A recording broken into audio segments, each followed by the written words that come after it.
The Unhappy Hour on the new AmericanMedia.com. Broadcasting to you live from the Milky Way galaxy, the solar system, planet Earth, North America, the United States of America, California, Los Angeles, to be specific. Hello, everyone, and welcome to another episode of the Unhappy Hour here on the TNAM Radio Network. Thanks for listening. 5 years we've been doing this, just had our birthday. Go and subscribe, youtube.com/The New American Media.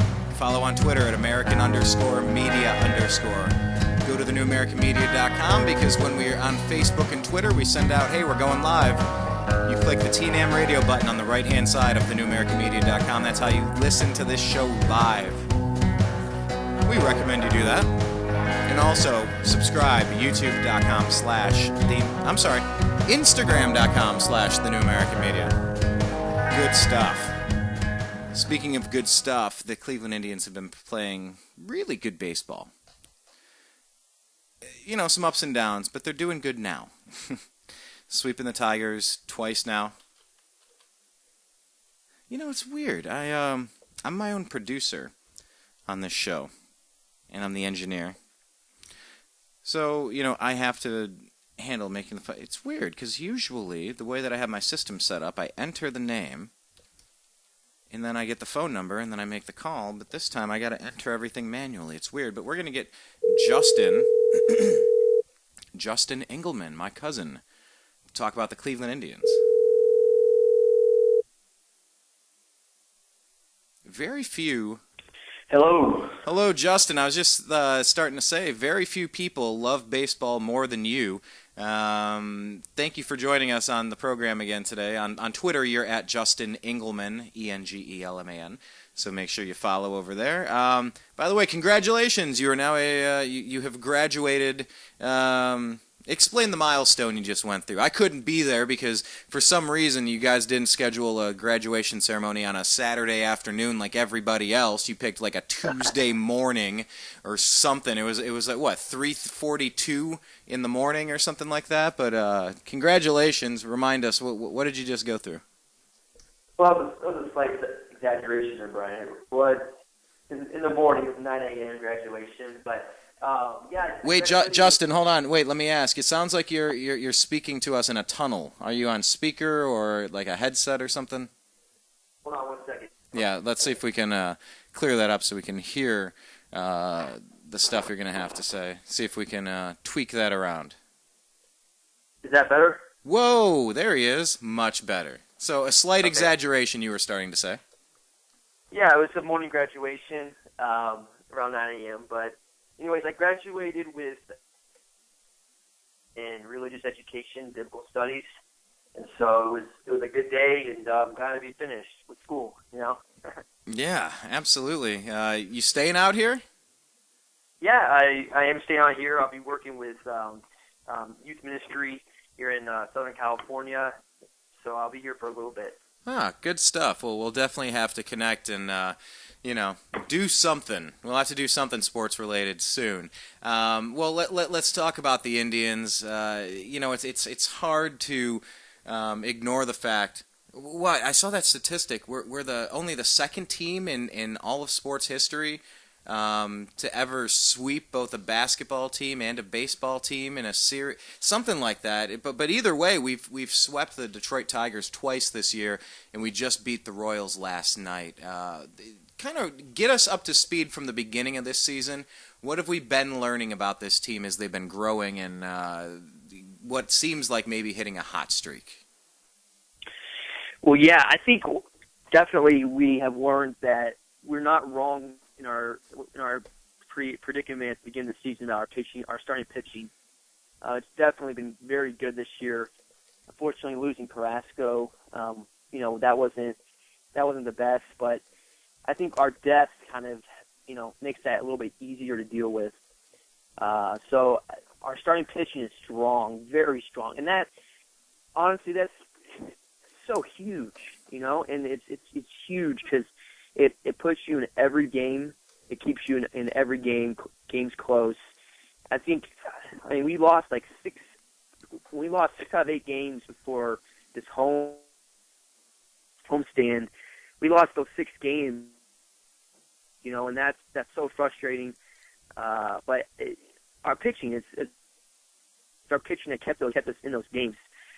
Honestly, I think right now what could be our Achilles heel is the lower the lineup, the bottom of the lineup, and then our bullpen isn't, it isn't, I think, as strong as we thought it might be. I think guys like Brian Shaw might be getting a little older, so we might need to bolster that up a little bit, maybe work in our farm system. But, it's going to be hard not to stay in contention with the pitching staff that we have. And I honestly think this pitching staff will make us buyers at the trade line to maybe bring in another bat. Yeah, man, it would be nice to see that. I thought, a couple years ago, just like, wow, what it would be like if Victor Martinez were still on the Tribe. If you had something reliable that hits for average, I'm talking a couple years ago, that hits for average and power and some sort of stable force in the lineup, how important that would have been. I mean, to see the Cleveland Indians buyers, that's got to be exciting. I wonder what our next step should be if we've identified those areas of weakness on the team. Do you think we should start? I'm sure we're looking anyway, but do you think we should look closer at the people that might be up for trade, or should we maybe lean toward the farm system, in your opinion? Honestly, I think we have a couple guys in our farm system that might give us a shot in the arm towards maybe closer to July, maybe mid-June, early July. I think we have Bradley Zimmer, who's a big guy. It comes from the outfield. I think he looked pretty impressive. We have, of course, I think our farm system, I think, will have a couple guys that could give us a shot in the arm. But honestly, I think what this team could use is a veteran bat. A few years ago we had no right-hand hitters in our lineup. We had 2, and now it's most dominantly right-handed. So maybe mix it up a little bit, get a guy in there who hits for average, has some power that could help in the middle of the lineup. Because Napoli, he's a true power hitter where it's almost like it's either a strikeout or a home run, So I think if we can help him out maybe in the 5th hole, and that would also help out Carlos Santana, I think, So, it's like Francona's tried everything. He's even put him in the leadoff spot. So I think if we can get another bat in the middle of the lineup, that would help tremendously. Yeah, absolutely. And once again, I wonder if the Indians would be buyers for bats, not just arms at the trade deadline. It just kind of depends on who's available at that point. And a lot of that depends on how the season goes. People are constantly trying to, organizations are constantly trying to figure out, are you buyers or sellers? Do you cut payroll? Do you add payroll? It's a never-ending thing, and you can't really predict how the next few months of the season are going to go. And if you find a team with wasted potential and a bloated payroll, that's the time you can pounce and actually make a move and drop off some of your younger talent and trade for established talent and see if it can boost you over the edge. Right now, Indians are down a couple of runs, but, currently sitting 4 games behind the Chicago White Sox, who've been playing fantastic. Do you think the White Sox are here to stay? Do you think the Royals are a threat to take the division again, since they took it all last year? What do you think in the division is going to present the biggest challenge for the Tribe? Honestly, I think it's going to be the White Sox, and I can say that with a little bit more weight because I actually got to Arizona for a few spring training games, and it was at the White Sox facility. So I saw a good amount of the White Sox, and they look legitimate. They brought in some key pieces. They have Frazier at third base. They brought in from Cincinnati. They brought in Jimmy Rollins at shortstop. He's a little old, but he'll hit for average. He's consistent. Provides a good glove there at shortstop. And they have a good roster. They're getting very good pitching. I think they're pitching over their head a little bit. Matt Latos has had a huge strong start. So I think the White Sox will be the biggest contenders, and then I think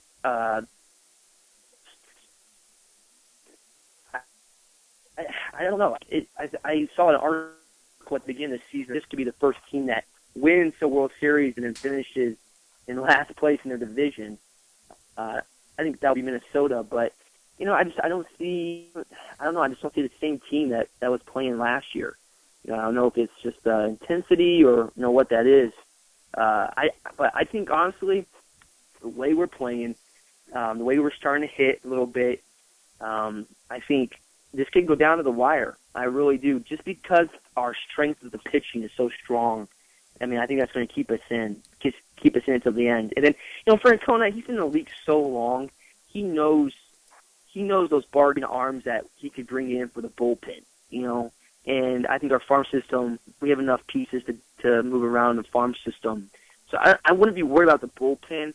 I think it's just going to be our lineup, who he moves around in the lineup to find what works the best, and then maybe put in another piece there, maybe a veteran who has playoff experience, maybe someone who's at the end of their contract in a low-market team. But I think we are in it to contend, if we stay injury-free. Yeah, well, I mean, that was one of the points I made earlier. There was that big battle for the fifth rotation spot for the Tribe, and, I said, not in a jinxing way, but just a realistic way. Just give it time. I mean, you don't see rotations go through a whole season without, plug-and-play replacements, depending on various, slight injuries or more significant injuries throughout the year. I just want to get back to the rotation since, that is our strength. Run down what we've seen from the starting pitchers so far this year. Well, Kluber's finally, he's been consistent for the year. He's had a couple rough starts, but Kluber's finally finding his stride, and, he pitched great in his last start. He pitched a shutout, the Tigers. That's always good to see when we're beating the Tigers like this. And it's so rare, so refreshing, Yeah, exactly. So, it reminds me of the late 90s. We used to whoop on everybody in the late 90s, and then lately it just hasn't been the same for the Tribe. It has not been dominant. So yes, in a long time, it's been a while since we've been able to take care of the Tigers with 2 sweeps. We're talking still the beginning, first month essentially of the season, 2 sweeps already out of the Tigers. That's an enormous accomplishment in the same division, because it helps you so much, and it kind of helps establish what team you're going to be. So often we found the Indians underwater at this point in the season. Right now we're a couple games above 500, kind of floating around 500, 5-5 in the last 10 games as well. But it's nice to see us in the right side of that 500 line. Although sitting around 500, it hasn't been a stunning or scorching start to the year. But yeah, if Corey Kluber can settle down and start rattling a few of these games off, and he's got the potential to strike out more than 10 and run the distance and do a complete game. What about the rest of the pitchers? I think the most impressive starter to this point is Danny Salazar. He's been very good, and he had a start where, he really should be 4-1 right now with an ERA around 2. One of his starts, I don't know if you remember, it was I think it was against Minnesota, and he was dominating the game, and it was like the 6th inning where it was everything that could go against us was going against us. We had a couple. Lindor had a play he could have made. They charged it as a hit, but it could have been but with Lindor's defense, the play could have been made. And then there was a balk that wasn't really a balk, and there was just a couple weird scenarios like that. A couple of calls to the plate didn't go Salazar's way. It's like everything just went downhill in that one inning.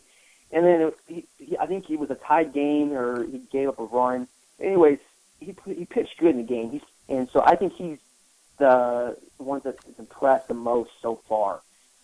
He looks so good. He's got that overpowering fastball, and he works it in with the changeup and the breaking ball. So I think Salazar's the most impressive one so far. Carrasco was looking great until he got hurt. Hopefully that doesn't prolong that injury. His time on the DL doesn't prolong. but I mean, he looked impressive. And when you have those three at the top of your rotation, I mean, that's huge. It's huge. And I think, Bauer looked decent in his last start. So I think he puts a period there on the rotation as a fifth starter. I think he could replace Cody Anderson. But we have mentioned all those guys, and we haven't even mentioned Josh Tomlin. Tomlin's 4-0. Tomlin's 4-0. He's already under 3. And how did he end his season last year? Was it 9-1? Yeah, he was I think it was 8-2. So that is awesome to see. Awesome. I'm just upset I didn't pick him up on my fantasy team, just because I wasn't expecting that. But, yeah, he's looking really good. And when you have that strength at the end of the rotation, it's awesome. So I'm looking forward to seeing how the season continues. And if we can just stay off the disabled list, I think we're going to be good. I think, we'll start seeing more fans come to the games and get more exciting in the summer nights. And we could put together a playoff team. I really think so. I don't think if we don't win a division, which I think it's wide open, I think we can definitely get in as a wild card. So I'm encouraged, and I'm liking Brian those one-run losses. Those were tough losses, and we responded with a sweep to Detroit and a win last night. So I'm liking that response to those tough losses. I think it says a lot about our team and the mental strengthness. So we have a lot of veterans. A few years ago we were young. Kitten is just getting older. He's not old, but he's getting some experience. And guys like even Santana, we have Napoli. He's a brings veteran presence to the team. So, but is Lindor amazing or what? I mean, he bats for average. He has power, and his glove is unbelievable. It's so. How long? When's the last time we've had that dynamic of a player on the Indians' offense? But I can't. Well, nothing. I mean, Peralta he had a couple good years with some power, but he wasn't consistent at all. So I think he's the last one I can remember. But even the scout didn't provide the stick in the offense that Lindor does. So it's definitely a rare thing we have at shortstop. I made a prediction in the beginning of the year that he was going to be the starting shortstop for the American League, and I think that might happen. That would make me happy. That would make me real happy. It's fun when you get young players that start to kind of assert themselves. In the top. Where would you rank Lindor right now? I mean, obviously he's a young kid, but where would you rank him in the major leagues right now? Is he top 100? Top 50? Like, where would you put him just today, based on what we saw at the end of last year, second half of last year, and then the first part of this year? Where do you think this kid is at right now, and where do you think he could end up? Well, MLB.com or MLB.TV put a ranking at shortstop, and they put him at number 1 in shortstops in the American League. And a couple of the sportscasters didn't agree with it, but it was their study, and it was their ranking. So they put him at number 1 as shortstop. I think he's definitely right now a top 50 player, I would say, but at shortstop, it's definitely, great shortstops just don't come to your mind when you're trying to come up with them in the American League. I mean, honestly, even in the National League. So I saw a stat where he's on pace to hit over 200 hits so far. If he keeps up the pace, he's going to have 200 hits. He has power, I think 17 or 18 home runs. So when you have that mixed with his defense and he makes a web gem type play almost every night, it seems like, or every other night. So when you have those, he's a fan. He's like that fan favorite type. He's goofy. He has a big smile. Fans love him. So when you have all those working together, that's what gets you votes when it comes to All-Star time. So I could definitely see him being the starting shortstop from June. So that would be huge. I mean, his presence in the lineup is so important, and I think until we get Brantley starting to get hot, and so he starts producing, Lindor's been the biggest bat in the lineup. So I mean, he's huge. He's huge. He's fun to watch. He's fun to watch. I'll put it that way. Yeah, absolutely. What would you say? Maybe a glove like Vizquel and a bat like who? Baerga? Like who would he? Yeah, Robbie Alomar, Baerga. Robbie. More power than Baerga. Yeah, maybe Robbie. That's a good one. Hey, I'm happy. We need to get a few of these young studs coming up through the farm system. That's what we need. That's what happened in the '90s. You get a few young guys and you get them locked into longer-term contracts, and you can build a team around them as they turn into superstars. I don't know. Do you have anything else to add on the Tribe, or did you want to mention anything about the Cavaliers? You've been following the series? Yeah, I've been following the series and looking good. I think they're catching the stride at the right time. Getting hot at the right time. They might sweep Atlanta. Give them rest. Get them ready for. It could be Toronto, I guess, or even Miami. Wouldn't that be a series?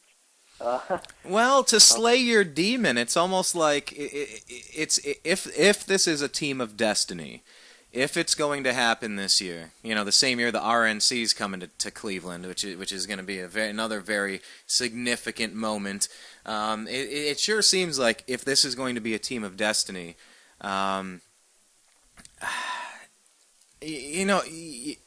sweeping teams is kind of what you're supposed to do. And if we had to meet the Heat in the Eastern Conference Finals, how fitting to face it, fan to fan, and really give it to them and take out the Heat on your way to the next step. Obviously you don't want to you don't want to put the cart before the horse. You don't want to count your chickens before they hatch. You've heard all of these sayings, but let's face it. I mean, the Cleveland Cavaliers, they're setting records for most three-pointers in a game ever in the history of the game. Thousands and thousands of games. We're doing something very special this season, and you see those buzzer beaters by Kyrie at the last second. You see, just these classic plays, and it's starting to turn into a highlight reel that hopefully is going to be turned into a compilation video from Sports Illustrated commemorating the 2015-2016 Cleveland Cavaliers on their national championship, breaking the city of Cleveland's drought of 52 years. Something like that. Do you get the sense that this is a special season? Definitely. And a little, I hate to make these comparisons to Ohio State. Remember when we beat Alabama before we beat Oregon? It was almost like the icing on the cake, taking out Alabama. I could see that with Cleveland, taking out Miami. The team like you made a comparison to, taking them out and then winning the championship. It's almost like a 2-for-1. Not only are we breaking the records for three-pointers in a game, but we're doing it in the era of the Warriors, and we're doing it in the era of the Splash Brothers. I mean, that makes it even more impressive. Am I right? Yeah, I was talking. I just did a show specifically focused on the Cavs with Zach Barris before we launched this one, and we were talking about it. And you look at the lineup of Channing Frye, LeBron James, Kyrie Irving, Kevin Love, J.R. Smith. You tell me one of those people you're going to leave wide open to shoot a three. Tell me one person that you're going to challenge to shoot threes. One person out of that entire... Every single cat on that team can ball from three-point land. And this team can pass. They're passing like monsters. They are just... The ball movement... We used... How many years did we complain about, LeBron and Kyrie? Dribble, dribble, dribble, dribble, dribble, dribble, dribble, dribble, wild shot, miss. Okay, there goes a whole possession. Yeah. What a waste. We're not seeing that out of this team this year. Well, what was impressive about this team last year is the fact we didn't have Kevin Love. Whether you like it or not, he brings a lot to the table. I mean, he takes weight off LeBron's shoulder, even Kyrie's shoulder. Kyrie wasn't 100%. So having all three of those guns locked and ready, I think it makes us... It brings depth. It brings depth when we're not using Shumpert as a main threat, a main producer. He's coming off the bench. Guys like that. It takes the ball, J.R. Smith's hands. As when he gets hot, but at times, I mean, it's just that's not him. That's not his game. You know what I'm saying? We don't want the ball in his hands as many times as it was in the finals, in the Western Conference or Eastern Conference Finals last year. So when you have Love and you have Irving 100%, you know, I think it that much more dangerous. You know, so I think you know what's interesting also, Brian, is the Warriors. When will Curry get back? You know, can they get past Spurs or even the Thunder? You know, I mean, I see the Spurs coming out of that, but can they get past the Spurs with a not 100% Curry? So, you know, I think I'm saying all that to say this. I think the Cavs would rather see the Spurs in the finals because I'll tell you why. I think the matchups make that the reason. I think Iguodala is just someone LeBron doesn't want to see. You know, I think he's the best. He defends LeBron the best in the NBA. And so, you know, I think with matchups, I mean, they might put Kawhi Leonard on LeBron. If the Spurs played him, you know, so I don't think he's as good defensively as Iguodala. So when it comes to matchups, I think we would play better against the Spurs. Do you agree with that? I don't disagree with it. I don't know that I don't know that I would rather deal with either of those teams because I think it's 1A and 1B. You know, the Spurs took their time and rested. They weren't chasing that record, and they still had one of the best seasons in NBA history, while still taking their time and pacing themselves. You know, the Warriors are young, and they may have done a little bit too much. Like if you go to the gym and you lift a little too much, you're going to be sore the next couple days. I mean, they ran their players into the ground a little bit, Justin, and then you see Steph get injured twice, and you just say, man, maybe you spent too much equity on your efforts in the regular season. You know, who knows if that's the case? I mean, we've seen fluke injuries. Any of those things can happen at any point. But you know, I guess in general, I want to see people healthy. I want to see the finals with the best of the best. Certainly, the Cavs were cheated of that last year. So I mean, I understand it happens. But who would I rather face? I mean, I don't know. The Cavs have lost to both the Spurs and the Warriors in the finals. So, I mean, we got a little bit of a vendetta, a little bit of a history with both of those teams. I mean, we'll start giving OKC a little more credit if they can pull it 2-2, you know, or do something, make it 3-2 and push them a little bit further. But I don't know. I don't know what I would rather see. I don't know who would be the better matchup. You know, you start thinking about LaMarcus Aldridge and you know, just realizing that Timofey Mozgov he's not even seen any playing time, you know, so we've gone from bigger and slower to smaller and faster and more dynamic, and I don't know who in the world is going to defend that, because don't forget, you know, for every center that they have in the game, every power forward they have in the game, don't forget that LeBron is a man's man, that he's a big boy out there. So when you think, oh, well, who's our rim protector? Don't sleep on LeBron. I'm just really impressed. I just gotta say that I'm really impressed. I don't have a preference. That was my super long-winded way of saying, yeah, I got nothing to add on which team I would rather face. It could go either way, but if we get through the Miami Heat, and that's the path we have to take for a title run, I think the karma of slaying that dragon and then taking down either the Spurs or the Warriors, I think that would be storybook, almost like when the Buckeyes went to their third-string quarterback in the first ever college football national championship. That was a storybook season. There's no reason Cardale Jones should have done what he did, and he did. It was magical. You know, so I'm very impressed. Do you think that the change of coaching from David Blatt to Tyronn Lue, do you think that was a pretty big factor in the Cavaliers kind of hitting their stride at the right time here? You know what? I honestly don't know what to think about that. I disagree with it immensely when it happened, just because it brings a little bit of riffraff. You know, it's not the best thing for team chemistry. For him to leave in mid-season. I mean, I didn't agree with it. You're in first place. I honestly agree with it. I can't say that they wouldn't have hit their stride with Blatt. Who knows? But I honestly thought that was unfair to Blatt. But Lou, gotta give it to him. It's not like he's preventing it, or he's definitely, I guess helping the team. And it seems like the players like him better. So maybe that's what it's all about.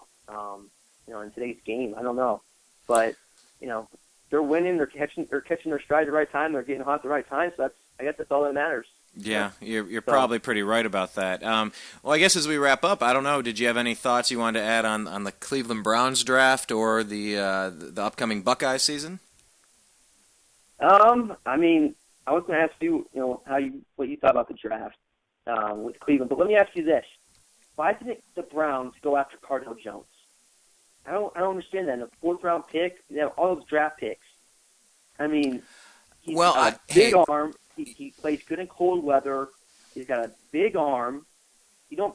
I'm not saying he's ready to start in the NFL, but I think he is gonna be something. In a 2 or 3 years. I would have gone after him in the 3rd or 4th round. I know that's coming from a Buckeye fan, but a big arm in cold weather. I think he been a great story, and I think he's got the NFL caliber arm. I think he would be better in an NFL type system than he was in Urban Meyer's. Well, my thoughts on it were that I gotta trust, and that's really all we can do at this point is trust. A brand new regime has been brought in. And you look at the work with Andy Dalton, you look at the work over with the Raiders. Hugh Jackson knows a couple things about working with quarterbacks.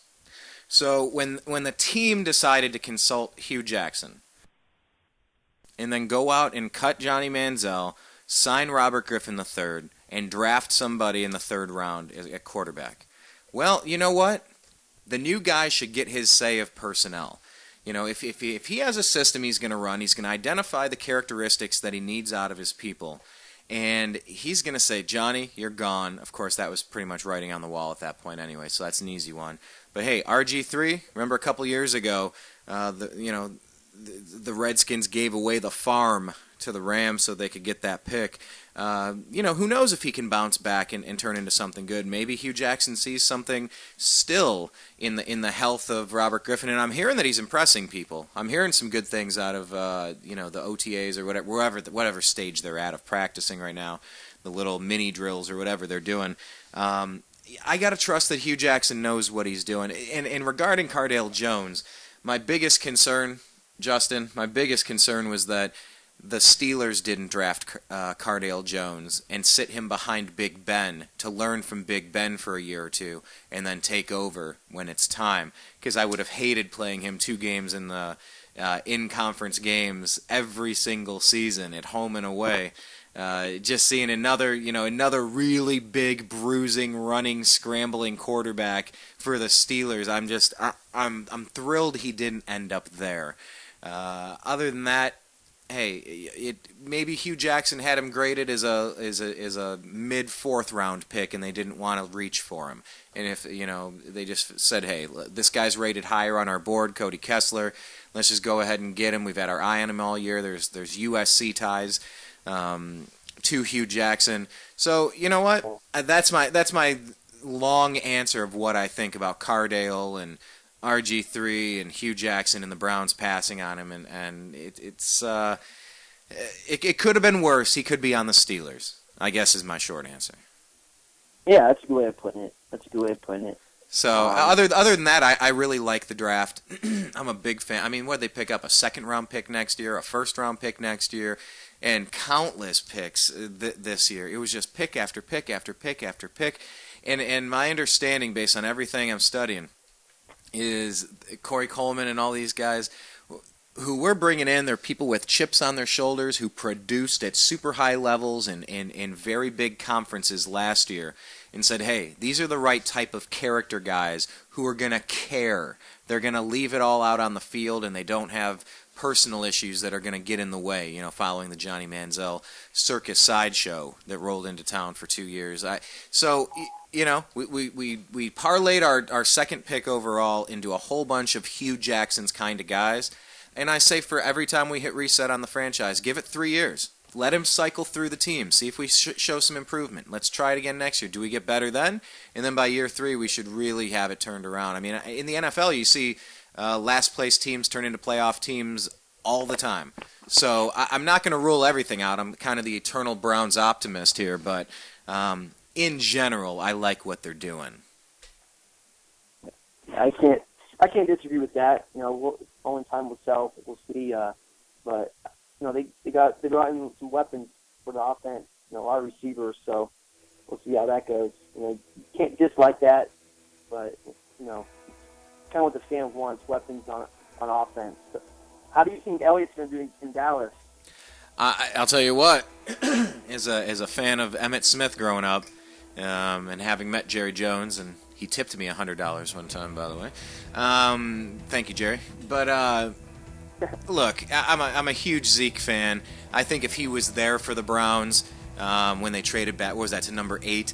I think if he was there, they might have taken him. That's kind of what I was pushing for, that I was hoping he might slip. But hey, he seems to be a special kind of player. His fundamentals are fantastic. His motor is high. His drive is through the roof. And I thought his tuxedo was hilarious with the midriff showing, like he wears in college. It's kind of funny. It's fun to watch. I'm happy to see all of these Buckeyes, Joey Bosa and everyone, make it to the next level, and hopefully they're going to have success there. But as far as fantasy football, I'll tell you what, if I'm drafting right up there at the top, I think I'm going to take Zeke and see what happens behind that line. And I expect some great things out of him. I really hope he pans out better than the Trent Richardsons of the world, because the running back position has been devalued a lot over the past few years. But the Browns seem pretty happy with Duke Johnson and Isaiah Crowell, and they brought in a ton of wide receivers to really push and compete and become dynamic. And you put a solid RG3 there. You put a little bit of draft picks, and maybe Cam Irving settles back down at the center position, and they revamp the offensive line. Maybe we got a shot to do some interesting things on offense, because I know one thing for certain: they're going to be throwing a lot of long passes in Cleveland this year. That's what I know for sure. And you know what? If Josh Gordon comes back now at this point, all right, fine, that's a bonus. But now we're not counting on you. Forget it. You got to earn your spot back, and we don't think that we're done. We're done. We have him under contract. We'll see how it goes. But anyway, Justin, we're about out of time here. You have any final words on the Cavs, Indians, Browns, or Buckeyes? I think it was all said.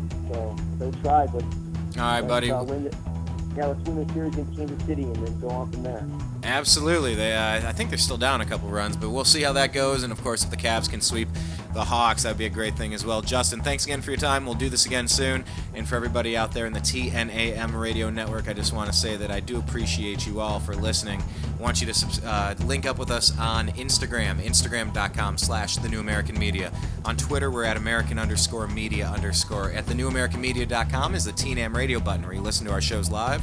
Under that is our Facebook feed, and make sure you please subscribe to youtube.com/thenewamericanmedia. Leave your comments on these shows. Let us know that you're listening, and let us know what you agree with, what you disagree with, questions you want to ask. We appreciate the interaction, and if you let those little advertisements play, it's like throwing a penny or two into our wishing well, and that's good because we're trying to take some steps here. 5 years into our 10-year plan, hey, we got some work to do. We got some growing to do.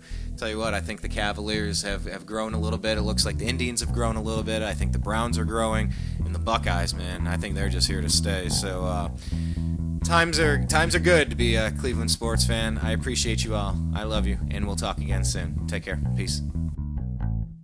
This is John B. Wells reminding you that not only is Brian Engelman a cool guy, and not only is the newamericanmedia.com a very cool platform, but here's a cool idea for you, too. Are you alone? Not really. Do you like dogs? Do you like cats? You do. Of course you do. Everybody does. One or the other, maybe even both. There are a lot of dogs and cats that are at shelters right now, and if somebody doesn't take them home, they're going to wind up euthanized. That's a nice way of saying they're going to be killed, because there's simply not enough room. I guarantee it, the best dogs and the best cats, the best pets, come from shelters. There's something about dogs and cats. They know. They know where they are. You walk through one of them, and certainly at least one is going to look at you and go, I wish you'd take me home. I'm in hell. Please take me out of here. It'll be the best thing that you ever did for your soul. You'll feel good about it. And not only that, but you have a friend for life. Doesn't matter if you got money, you don't have money. Well, it doesn't make any difference to a dog or cat. All they need is the sound of your voice and maybe even the stroke of your hand, and they're fine. Maybe a little food every once in a while. The sweetest sound that those pets ever hear is your voice. Think it over and adopt a cat or a dog from a local shelter today. I'm telling you, you'll be glad you did.